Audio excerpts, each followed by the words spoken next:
teman-teman, pada pembelajaran kali ini kita akan membahas mengenai PBB dan Majelis Umum PBB. Sebelum kita membahas lebih lanjut mengenai PBB dan Majelis Umum PBB, alangkah baiknya kita mengerti terlebih dahulu apa itu PBB. PBB atau Perserikatan Bangsa-Bangsa yang di dalam bahasa Inggris disebut sebagai United Nations atau disingkat sebagai UN, merupakan suatu organisasi internasional yang anggotanya terdiri dari hampir seluruh negara yang ada di dunia. Pembahasan selanjutnya yaitu mengenai batasan hukum organisasi internasional. Dalam pembahasan ini, yakni mengenai hukum organisasi internasional yang akan dipusatkan kepada Perserikatan Bangsa-Bangsa atau yang disebut sebagai PBB, yakni organisasi paling besar dalam sejarah kerjasama negara yang ada di dunia. Hukum organisasi internasional PBB ini hanya menyangkut organisasi-organisasi internasional dalam tingkat pemerintahan negara-negara anggotanya sebagai pihak atau oleh karena itu organisasi pemerintahan internasional PBB disebut sebagai organisasi internasional publik. PBB sebagai subjek hukum internasional yang mempunyai personalitas hukum adalah yang dimaksud dengan subjek dari suatu sistem hukum adalah semua yang menurut ketentuan-ketentuan hukum mempunyai kemampuan untuk bertindak. Di dalam hukum internasional, subjek-subjek tersebut terdiri dari negara dan organisasi-organisasi internasional seperti PBB dan kesatuan-kesatuan lainnya. Pembahasan yang berikutnya yaitu mengenai instrumen pokok atau konstituen instrumen.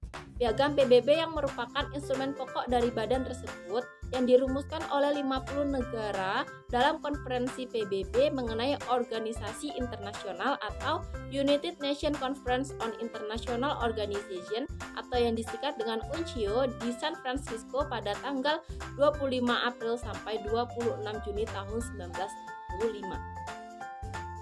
Tujuan yang diatur dalam Piagam PBB sebagaimana tersirat dalam Piagam PBB, yakni tujuan pembentukan organisasi PBB adalah untuk memelihara perdamaian dan keamanan internasional, untuk mengembangkan hubungan persahabatan antara semua negara dengan hak atas kesamaan, kemudian untuk mencapai kesejahteraan atau kerjasama internasional dalam menyelesaikan masalah-masalah ekonomi, sosial, budaya, dan keamanan, serta sebagai pusat penyelarasan tindakan-tindakan yang akan diambil oleh semua negara dalam mencapai tujuan bersama.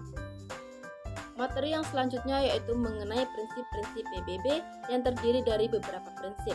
Yang pertama yakni prinsip persamaan kedaulatan, yang kedua yakni prinsip menjamin hak-hak semua negara anggota PBB, kemudian prinsip penyelesaian pertikaian internasional, yang keempat prinsip pelarangan melakukan keancaman atau penggunaan kekerasan, serta prinsip gotong royong atau sebagai anggota PBB harus memberikan segala bantuan kepada PBB. Selanjutnya kita membahas mengenai Majelis Umum Perserikatan Bangsa-Bangsa. Tugas dan fungsi Majelis Umum PBB. Majelis Umum PBB ini mempunyai kewenangan yang sifatnya sangat umum dan bukan bersifat khusus. Piagam PBB dapat digolongkan ke dalam beberapa kategori, yakni fungsi deliberatif, kemudian fungsi elektif, fungsi konstitutif, fungsi keuangan, fungsi kuasi legislatif, kemudian fungsi supervisi, fungsi penyelesaian sengketa secara damai, kemudian fungsi institusional, serta fungsi pembuat hukum. Pembatasan tugas dan fungsi umum Majelis Umum PBB yang terdiri dari dua pasal. Yang pertama yakni pasal 2 ayat 7 yang menyatakan bahwa dalam Piagam PBB tidak ada ketentuan yang dapat memberikan otoritas kepada PBB untuk mencampuri masalah-masalah yang pada dasarnya ada di dalam yurisdiksi nasional suatu negara. Pasal yang kedua yakni pasal 12 ayat 1 yakni pada waktu Dewan Keamanan PBB yang menjalankan tugasnya dalam hal terjadinya situasi dan perselisihan sesuai dengan tugasnya yang ditetapkan oleh Piagam PBB. Pembahasan yang berikutnya yaitu mengenai perluasan dan fungsi Majelis Umum PBB atau disebut sebagai expanding role. Fungsi ekstra Majelis Umum PBB ini pada hakikatnya merupakan perkembangan baru yang terjadi di luar Piagam merupakan sejak tahun 1950 di mana Majelis Umum PBB telah menyetujui suatu resolusi yang disebut sebagai Uniting for Peace Resolution. Pembahasan yang terakhir yaitu mengenai hasil-hasil Majelis Umum PBB. Hasil-hasil yang dicapai dalam persidangan Majelis Umum PBB dapat berupa keputusan atau resolusi yang diputuskan melalui aklamasi atau pemungutan suara, yakni keputusan dan resolusi. Resolusi ini terbagi menjadi 3 bagian, yaitu pengambilan keputusan secara aklamasi, kemudian pengambilan keputusan dengan pemungutan suara, serta pemungutan suara secara rahasia atau secret ballot. Baiklah teman-teman, mungkin itu saja materi yang dapat saya sampaikan. Saya ucapkan sekian dan terima kasih.